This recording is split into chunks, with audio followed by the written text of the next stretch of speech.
We're in the last phase of a conflict that has been going on for many, many decades. But this last phase of the operation we're currently experiencing, it kicked off with President John F. Kennedy's assassination in 1963.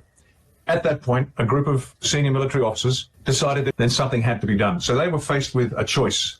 They knew that the United States government was no longer a legitimate government. It was being run by what we call the deep state. It's like a crime family, but not just one crime family. There's several crime families on the dark side, all of them. And that's why it's hard to grasp what we're up about here. So they decided they had a choice. One, they could launch a military coup d'etat to take over the government by force, eliminate the crooked politicians, and then hand it back to the American people.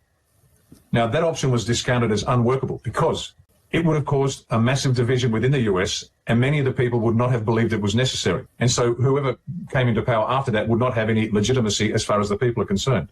The alternative, and that's the alternative they chose, they began to infiltrate all the institutions. Now, why did they do that? It's exactly what the communists did after 1945. They had the same challenge. And there were those that said we should have an armed revolt and attack the governments and take over, and the workers' paradise would result. Well, we know that's a lie, but that was one of their options. They discounted that for the same reasons. And they went with the solution proposed by Antonio Gramsci, who said you should infiltrate the institutions. And so that's what these senior military officers in the United States did. They did exactly the same thing. And they're called the White Hats. And the reason they're called the White Hats and the bad people are called the Black Hats, in the old cowboy films, you had to identify visually who was good and who was bad. So the good guys wore white hats, the bad guys wore black hats. And that's why they're referred to white hat, black hat. So the White Hats decided they were going to infiltrate the institutions, but this was every aspect of society, because secret societies like the Masonic, we call them Masonic filth, the Freemasons, had penetrated every aspect of life. The polity, the bureaucracy, the judiciary, the constabulary, the military, media, academia, big business, big unions, every media personality, every media speaker and star, particularly, and they're particularly important, every synagogue, mosque, lodge, temple, all of them penetrated. The leadership across every aspect of life was penetrated by secret societies and these black hats. And so the White Hats decided they had to infiltrate. So this has been going on for many, many, many years. This isn't just the last few. They came to the point where they approached Donald Trump and said, here is the problem and here is the solution. Here is our plan for saving the country, but we have to do it legitimately. We want you to run for president. Now, they told him, you have to win it legitimately. You have to win. We can't give it to you, otherwise you have no legitimacy as the president. And so he said, he looked at the plan, said, yes, let's go. He then became part of the solution. Hillary Clinton was supposed to win, and with her in the White House, they were going to have a nuclear war with Russia. That was the goal. But with Donald Trump being elected, that broke the plan for the Black Hats. And so in the first 4 years, he dismantled what he needed to dismantle in order to remove the power from the Black Hats and reassemble, put laws in place that would allow him subsequently to lead the arrests that were required to clean out all these institutions. So it sounds a little complex, but that was what was required. The second election in 2020 was stolen. They knew it was going to be stolen, but that didn't matter so much because now he was what's called a wartime president and the commander-in-chief, and he remained that way. And so he's used the next 4 years, which people think was Biden's regime, but it's not, to begin to remove people from this cabal, one by one by one. So are we at war? Yes, we have been at war for the longest possible time. In the last few years, there's been an active war, and it comprises a couple of parts. The major of it is this. One is a subterranean war, which means they are applying real military force to clean out physically, like a shooting war, the elements of the Black Hats and the cabal, what they have been using to control the planet. It sounds absolutely crazy until you do your own research and you realize, my God, it's right in front of us. Yeah. The second part of the war has been a psychological operation, and that's been designed to persuade the enemy, the Black Hats, that the White Hats haven't got control, and to make sure everything stays calm, because they didn't want to raise concerns within the general population, because the Black Hats want chaos. The Black Hats want violence. The White Hats want peace and calm. And so the PSYOP was there to give a little bit of information here, a little bit of information there, enough for a few people to read between the lines and understand what's going on, whilst the rest were just slowly moving forward. And so we're at a real war. Now, what does it mean for Trump to be a wartime president? Well, the United States Constitution gives the president fairly tightly controlled powers to do what he needs to do to save the nation at war. But there are limitations. Abraham Lincoln, for example, when he's the 16th president of the United States, he pushed those boundaries to a certain point. In 1942, Franklin Delano Roosevelt, the president, pushed those boundaries and demanded more liberties from the Congress and promised to do it anyway. And so this wartime president has powers to do things that were not initially intended by the framers, but it was It was something that Donald J. Trump has decided to use for the benefit of the people. There's a big difference between the black hats and the white hats. And Derek Johnson is a great source, so anybody that wants to check up on what I'm saying, go watch Derek Johnson's many videos explaining in detail exactly how this works. Donald Trump, being the commander-in-chief, was controlling the US military. Do your own research and you will find the truth of what we are saying. Is Joe Biden the president, or is he being played by an actor? Once more, part of the psychological operation I described is they have to put fakes in, doubles. Now, national leaders since the beginning of time have had doubles because they're always under threat of assassination. And so the use of doubles is not unusual. But what's unusual this time is the white hats are using doubles to make the black hats and the people believe that things are normal whilst this other kinetic war is being fought. So Biden was charged, tried, found guilty and executed some time ago, many years ago. There's an actor playing his place. Now, if you want evidence of that, if you watch carefully, you can see the masks that they're using. The edge of the mask is visible. Not only is Biden a double, but there are many what people believe to be national leaders around the world that have been replaced with actors. Okay, so is the military in charge worldwide because we're at war? Yes, absolutely it is. The short answer, and it takes a while to get here, so I understand if it'll take many of the viewers to catch up, but there is a worldwide conflict being fought. A coalition of just about every nation on the planet has been actively involved in this. The black hat leadership has been removed. Some of the black hats are being controlled by white hats, believe it or not. This is what has been happening for many years now. Sometimes the chemtrails aren't chemtrails. They're used by the white hats to create weather disturbances or fogs or interference to prevent the black hat operations or to conceal white hat operations. So the ships are out there. They have been there for years. We reported this. Military tribunals were taking place, and a lot of those people were charged, tried, found guilty, executed. The whole program was recorded for later release to the people. So what's going to happen is, over time, bit by bit, those trials will be released. The video recordings of those trials will be released to the people, but it'll be done as if it's real time, because the truth of what is coming out is so devastating. If it all came out at once, the people would either reject it or go into psychotic shock. Either way, it doesn't help. So unfortunately, it has to be spoon-fed slowly over time. If this happens too quickly, then the black hats win. If chaos comes out, the black hats win. If the economic collapse lasts too long, the black hats win. If the people become violent in an organized sense, the black hats win. So we have to be very measured, and we have been. The people have been very measured. The ones that are still asleep, they just go about their daily lives.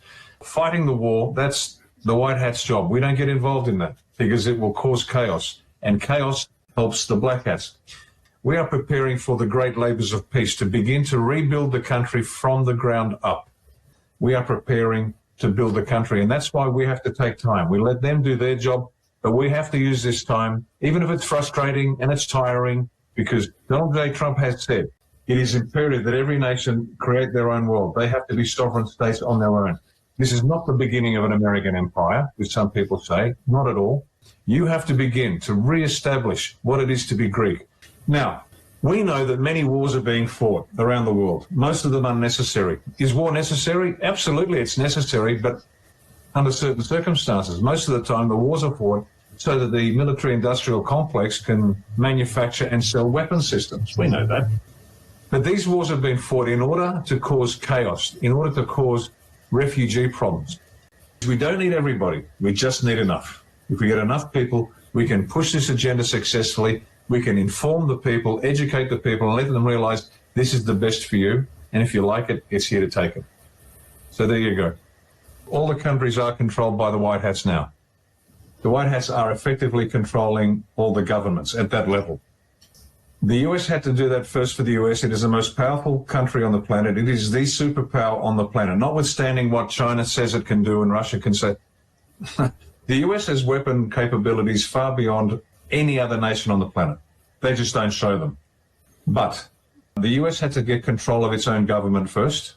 It then got Donald Trump into power, and Donald Trump was the mechanism by which every other government on the planet was taken over as well. So the US was first. It's already occurred.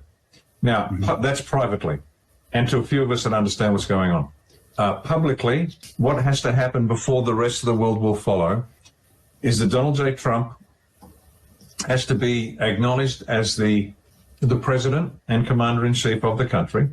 The world must see the US line up behind Donald Trump. And that's why they are, in a very painstaking way, step by step by step, they are destroying all the opposition. Joe Biden, Kamala Harris, Nancy Pelosi, all of them. One by one, they are destroying them. They grab them, they use them, and destroy them. They grab them, use them, and destroy them, because these are evil people. These are not good people at all. But they're using them for this, what they call the movie, the show. And when Donald Trump is officially recognized as the leader of the United States with unquestioning support from his own country, the rest of the world then will see, they will then follow. Then what comes in terms of the revelation, and the revelations of what's going on is happening now. It's happening every day. Now, each country has its own responsibility. Every country has to stand up and look after itself. The US is not interested in placing puppets everywhere to run their agenda. They genuinely, and this is going to come as a shock to everybody that knows anything about politics, the old US, the cabal, they are gone. These men and women of character who are involved in this movement behind Donald Trump are men and women of immense character who genuinely know that the best solution for the planet is for every country to genuinely look after itself. So it is looking for people to step up and do what must be done to create their country in their image. They're not looking for little United States, but they want the people to realize that they are sovereign, to rid themselves of the past, the corrupt control of the past. And so what should we be doing? Prepare for the next phase of the operation, which is the creation of our own nations. Read, study, learn, get ready. Get ready to take the reins of power of the country. You have to understand so much. You have to understand how to develop policy, the philosophical foundation of that policy. You then have to communicate that to the people in a compelling way so they believe you and understand exactly why you're doing what you're doing and why you're proposing what you're proposing. The people should be starting now. The people should be getting out there and developing a plan for the future. White hats have to make sure it doesn't have a catastrophic effect on the people. Now, they need to have a shock because the people are asleep. So they need to be woken up with a shock. But it'll look like a collapse into a deep canyon, 100 meters deep. But in reality, the white hats will have a little net to catch them after 1 meter. So they feel the drop, they think they're going to die, but they get caught. The white hats have to make sure that there is no catastrophic collapse, whether it's power, whether it's electricity, whether it's food, whether it's money. They cannot afford a year worth of chaos because black hats win. But what the white hats are doing are revealing to the people what the black hats had in mind. So every time there's a threat of digital this or a control of that, and the people get worried, it's because that's what the black hats were going to do. The white hats, to the best of their ability, will prevent the collapse from happening completely. So, Sarah, could you find the link for the Space Force? And what's important is everybody, if they have an issue, and there are a number of ways to deal with this problem, but we know that the legal system is corrupt. Every lawyer is corrupt. We know that. I don't trust any of them. But if you've got an issue, keep it to 1 page. Don't send a 15-page document. Just give them a very short summary. No, not 1 page and 1 line, 1 page. So just 1 page maximum on what the problem is, and that will give them enough to start taking action. I love that we have a lot of common law people in Australia, and they teach common law, which is excellent because it's teaching people about the source of their power as a sovereign people. The common law, English common law rights, Magna Carta, but I don't need some dead king to tell me I have rights. The principles of common law are absolutely valid. You may live your life according to your own rules so long as you don't interfere with the rights of others. That's pretty basic. So what's going to happen is this. This is my understanding of it.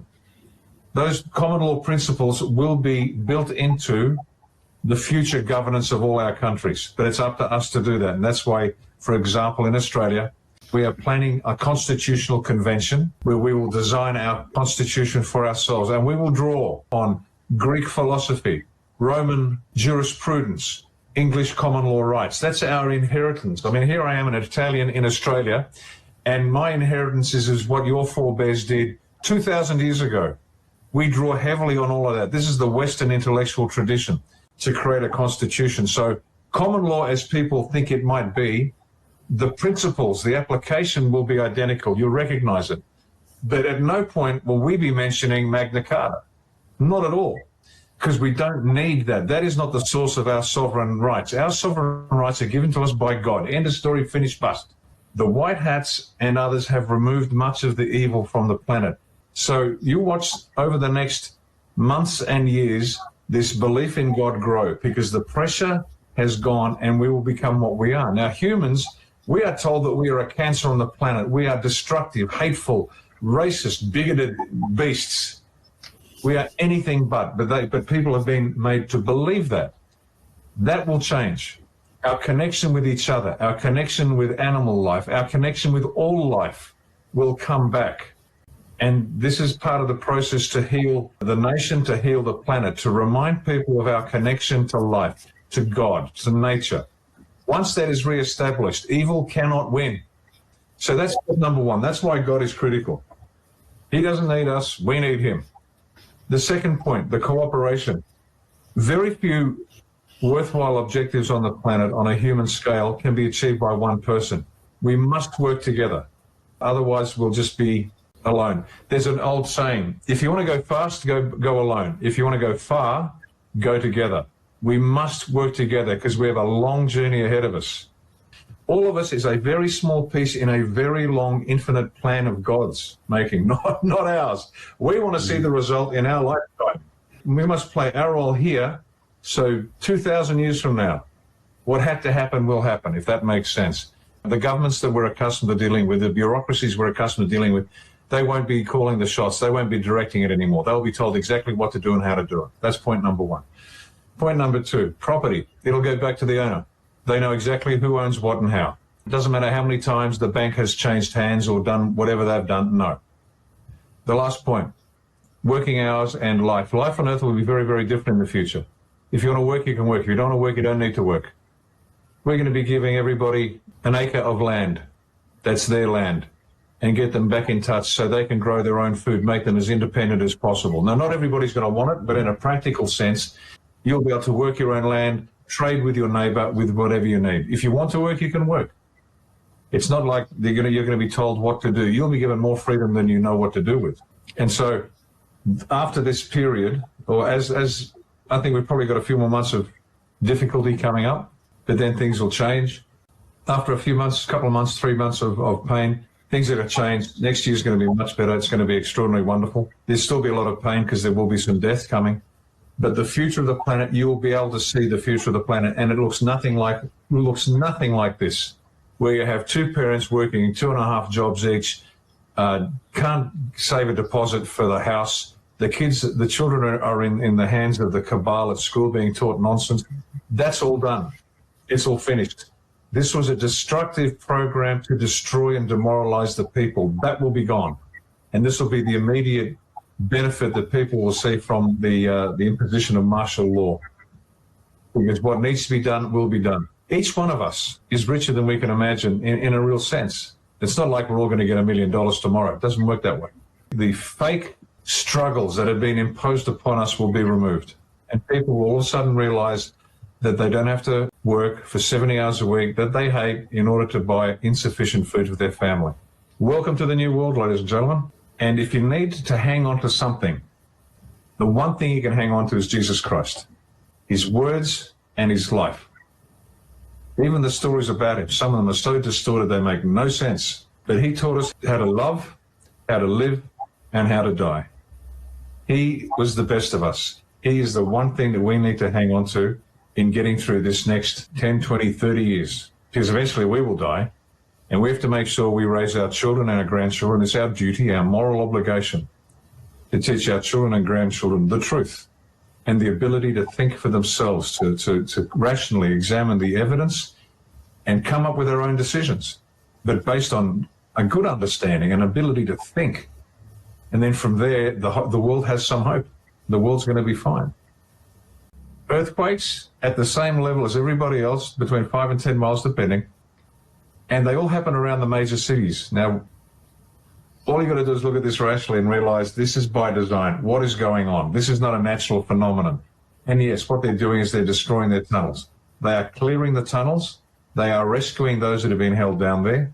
They are defeating, neutralizing, destroying the enemy that have been keeping them down there.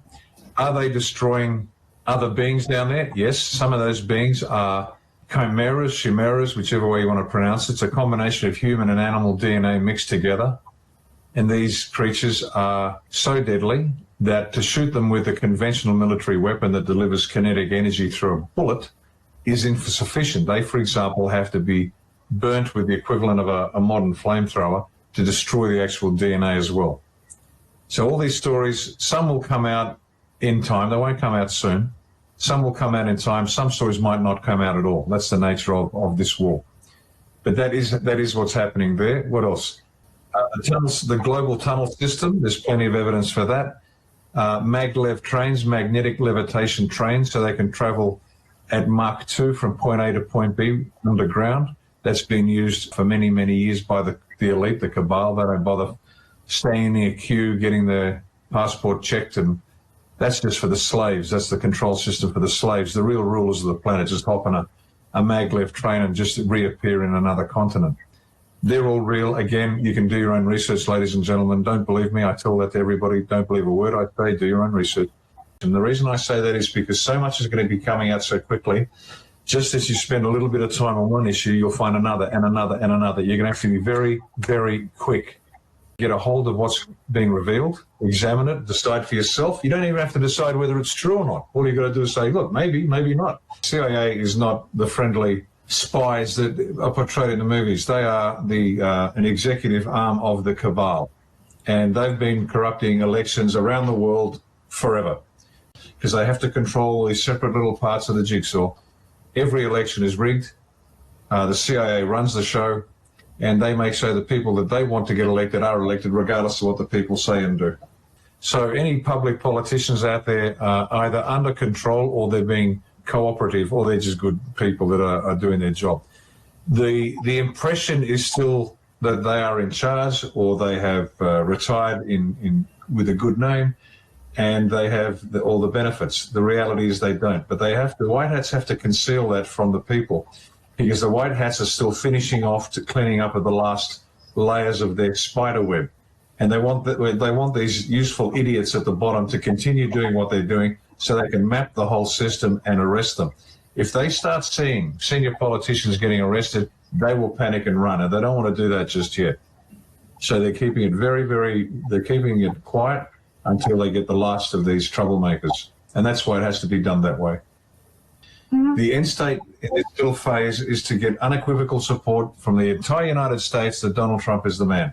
So the best way to achieve that is what the White Hats will do. If they need the election to do it, they'll do it. If they don't need the election to do it, they won't do it. So that's why this is a bit difficult for people to understand. They're looking for a process. A war is dynamic because the other side, the enemy, has a say on what they're going to do next. They appear here, then they disappear, and they reappear somewhere else. But the one thing they should keep in mind is whatever gives the White Hats and Donald Trump unequivocal support, whether it's a red map of the entire US, continental US, or the arrest, trial, and execution of Barack Obama, which has already happened, let's just say, and that video will come out later. But once again, what they need is this unequivocal support. This center of gravity is key. They cannot move ahead into the martial law unless there is absolute agreement across the country that this is necessary. And however the best way to achieve it, that's what the White Hats will do. Brunson case, if that comes out, that'll satisfy those with a legal perspective that Trump has the legitimacy he's supposed to have. So there are any number of these notes that need to be hit. They don't all need to be hit. It's just, once again, whatever gives the White Hats that center of gravity, that unequivocal support for Donald Trump. That's what they need, and that's the stepping stone for the next phase after that, which is already in train, but that's part of what's got to come. DARPA, D-A-R-P-A, DARPA, is a research arm within the US military and is responsible for many of these innovations, including things like Facebook and things like that.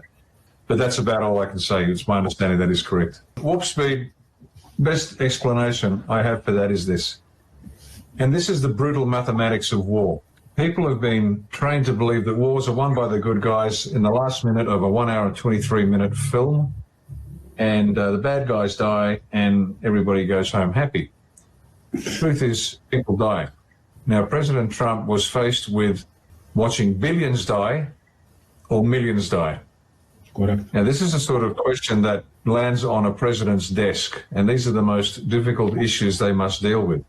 And so warp speed was to accelerate the release of the drugs, the bioweapon, so fast that the pharmaceutical companies could not produce enough. So they just punched out a lot of saline, just anything as long as they got paid. So they were paid a large amount of money for vial after vial of saline solution. He accelerated the process so it broke their system. In doing so, it's my understanding that billions of lives were saved. Millions weren't.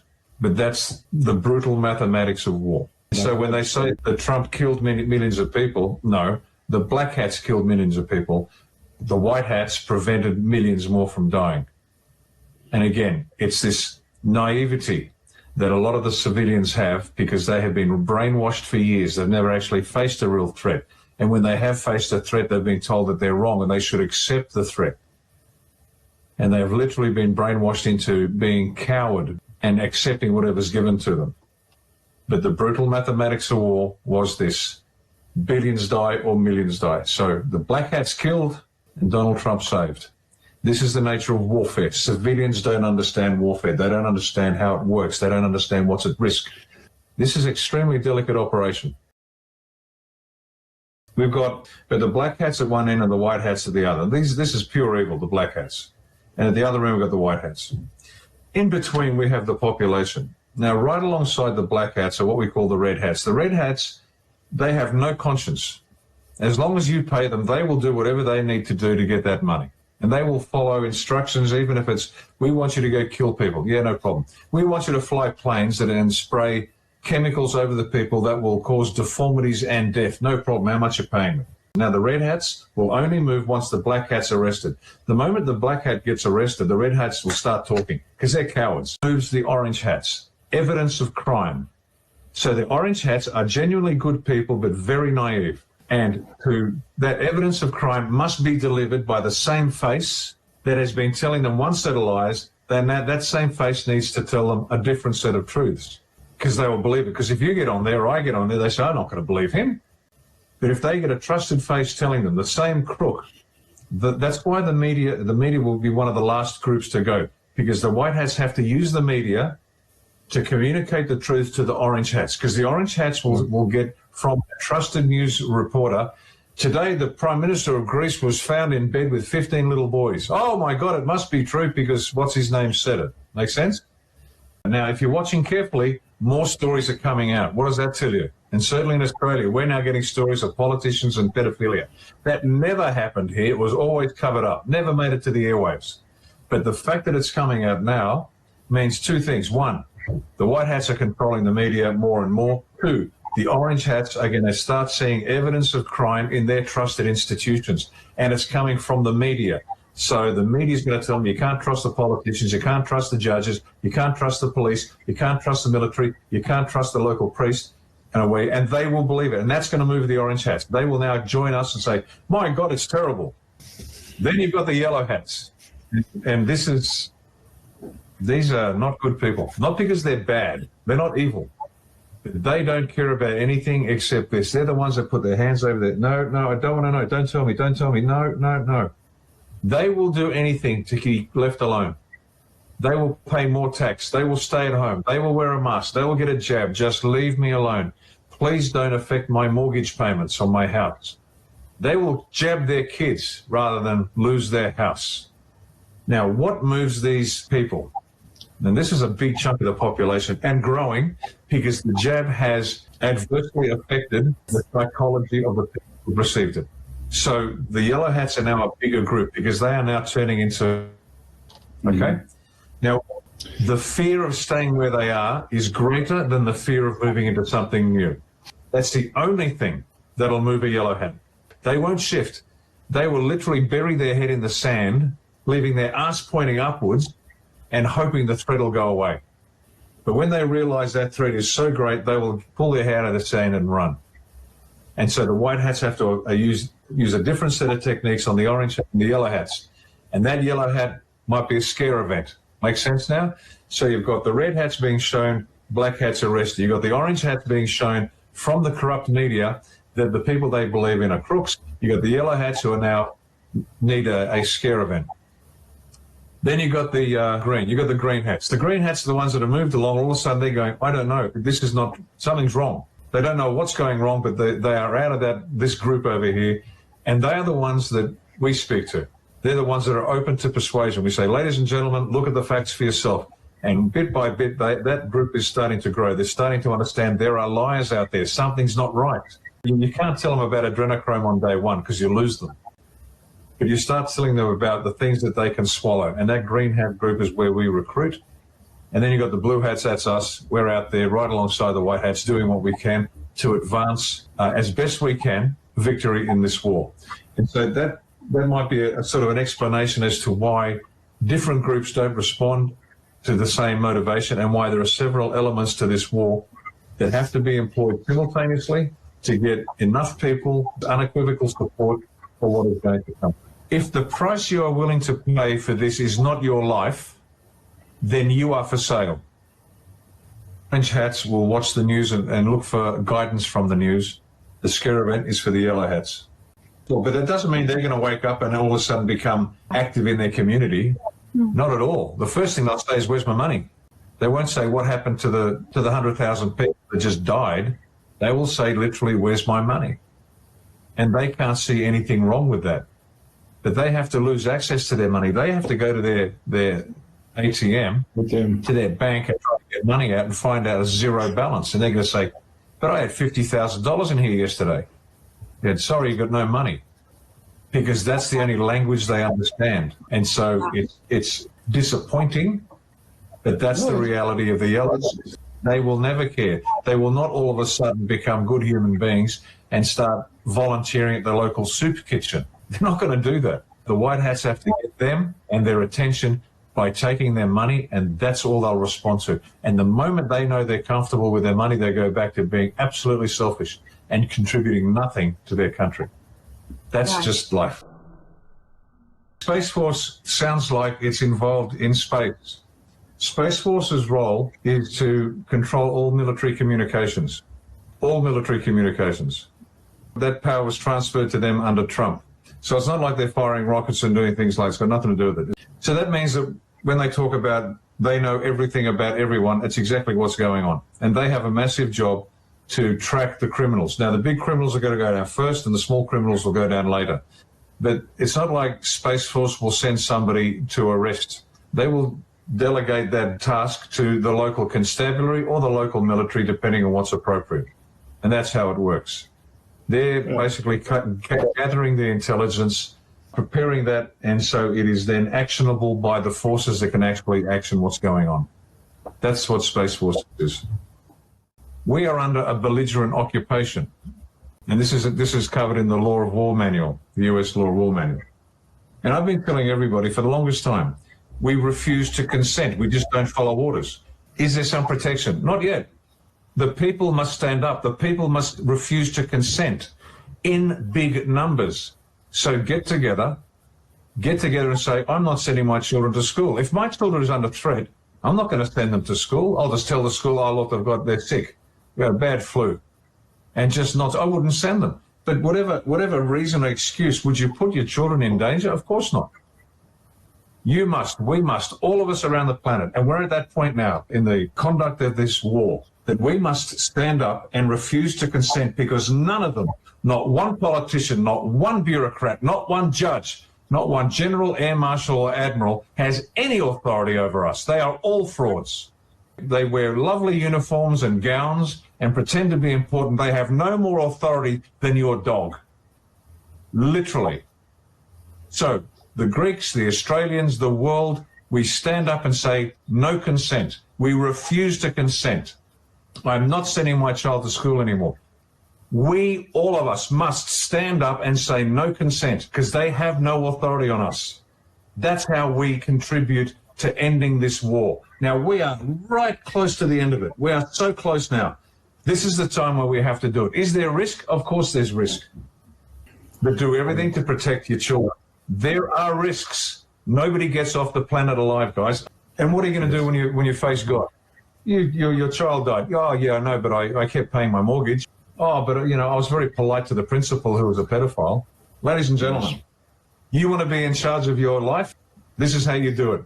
Don't ask for it. You take it. It's yours. Live your life now. Enjoy it. It's a gift. Stop waiting for what's coming. You are here now for a purpose.